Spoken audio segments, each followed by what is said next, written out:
அடுத்த செய்தியாக G7 மாநாடு, உலகமே எதிர்பார்க்கக்கூடிய ஒரு மாநாடுன்னே சொல்லலாம். இந்த மாநாடை ஏற்பாடு செய்வது அல்ல தலைமை தாங்குவதுங்கும் போது கனடா நாடு தான். இப்போ இதுவரை அதற்கான அழைப்பு இந்தியாவிற்கு விடுவிக்கப்படவில்லை. அப்போ என்ன பண்ணாங்கன்னா, இங்கே இருக்கக்கூடிய கட்சிகளாகட்டும், வெளிநாட்டில் இருக்கக்கூடிய கட்சிகளாகட்டும், இந்தியா புறக்கணிக்கப்பட்டது பார்த்தீங்களா? ஏன்னா பாரத பிரதமர் மோடியோட செய்கை சரியில்லை, வெளியுறவு கொள்கை சரியில்லை, அதனால தான் புறக்கணிச்சிட்டாங்க அப்படிங்கிற மாதிரி உடனே இவங்களுக்கெல்லாம் சந்தோஷம், அதை ஒரு குற்றச்சாட்டாக வச்சுருந்தாங்க. இப்போது கனடா அரசு இந்தியாவிற்குமே அழைப்பு விட்டிருக்கிறது. இப்போ இதுக்கு பின்னாடி என்ன சொல்ல போகிறாங்க அப்படின்னா, உலக நாடுகளின் அழுத்தம், அதனால தான் கனடாவுக்கு வேறு வழியே இல்லை, அதனால தான் கனடா கூப்பிட்டுருக்கு அப்படிங்கிற மாதிரியான விமர்சனங்களும் இப்போ வர ஆரம்பிச்சிருக்கு. செய்தி எப்படி பார்க்குறீங்க? இது உண்மையாக ஏன்னா அந்த கனடாவின் புதிய பிரதமர் கென்ரே அவர் மோடிகிட்டையும் பேசியிருக்கிறார், மோடியும் அது அக்செப்ட் பண்ணியிருக்காரு. அவருடைய புதிதாக பிரைம் மினிஸ்டராக தேர்ந்தெடுக்கப்பட்டதற்காக வாழ்த்துக்களையும் சொல்லிட்டு கலந்துக்கிறத பற்றி கன்கரன்ஸ் கொடுத்துருக்காரு அப்படிங்கிறது ஒரு செய்தி. நீங்கள் சொன்னது மாதிரி ஆரம்பத்தில் பார்த்தீங்க G7 பிரிக்ஸு இதிலெல்லாம் இந்தியா ஆஹா ஓஹோன்னு மோடி தான் அதில் எல்லாமே அப்படின்லாம் சொல்லிட்டு இருந்தாங்க. பார்த்தீங்களா, கனடா ஹோஸ்ட் பண்ண இந்த மாநாட்டுக்கு கூட மோடியை கூப்பிடல அப்படின்னு எதிர்கட்சிகள்லாம் ரொம்ப சந்தோஷப்பட்டு இருந்தாங்க.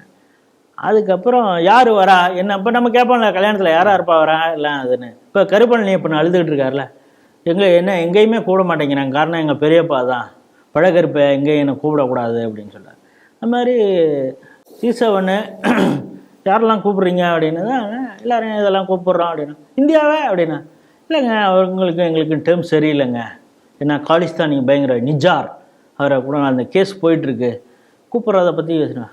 ஓஹோ, அவங்க வரலன்னா எதுக்கு G7, அது எதுக்கு நீங்கள் ஹோஸ்ட், அது நீங்கள் நடத்துறதுல நாங்கள் ஏன் கலந்துக்கணும் அப்படின்னு சில நாடுகள் சொல்லியிருக்கலாம்.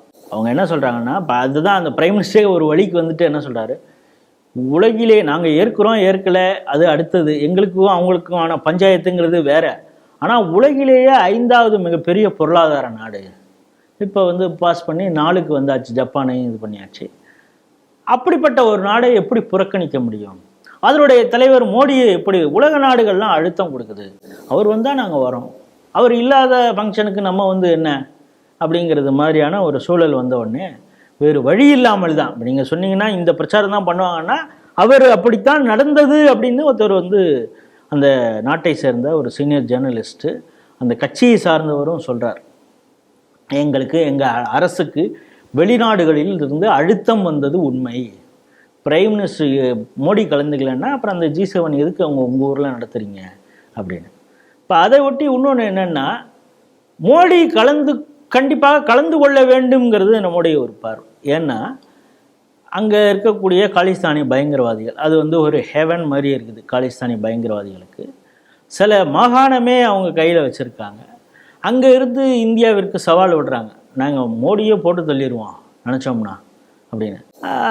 ஏற்கனவே அங்கே சில பேர் அன்னோன் ஆட்களை வைத்து சில பேர் பயங்கரவாதிகள் கொலை செய்யப்பட்டிருக்காங்க. அதுக்கும் இந்தியாவுக்கும் சம்மந்தம் இல்லை, அதுக்கும் அஜித் தோவலுக்கும் சம்மந்தம் இல்லை, அதுக்கும் அமித்ஷாவுக்கும் சம்மந்தம் இல்லை, அதுக்கும் மோடிக்கும் சம்மந்தம் இல்லை. ஆனால் இவர்களை எல்லாம் காரணம் காட்டினார்கள்.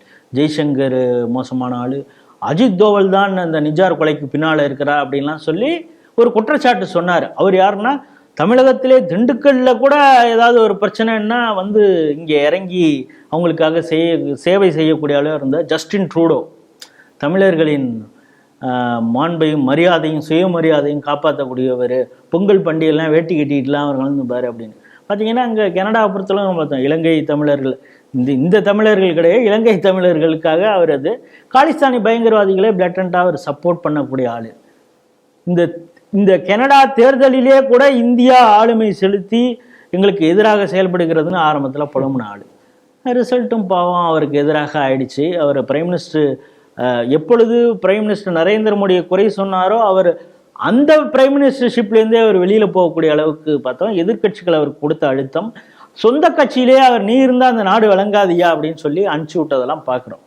ஆகவே இதெல்லாம் அவர் இதில் போகுமா இல்லையா அப்படின்னு இந்த வடிவேல் இதில் சொல்கிறது மாதிரி, ஏற்கனவே அவரை ஏதோ திட்ட போய் தான் ஜஸ்டின் ட்ரூடோ சீட்டு காலி ஆணுச்சு, நம்மளும் ஏதாவது ஆர்வக்கோளாறில் ஏதாவது பேச போய் நமக்கும் ஏதாவது ஆப்போ வச்சுட்டான்னா என்ன பண்ணுறதுங்கிற அந்த ஒரு பயம் இருக்கலாம்.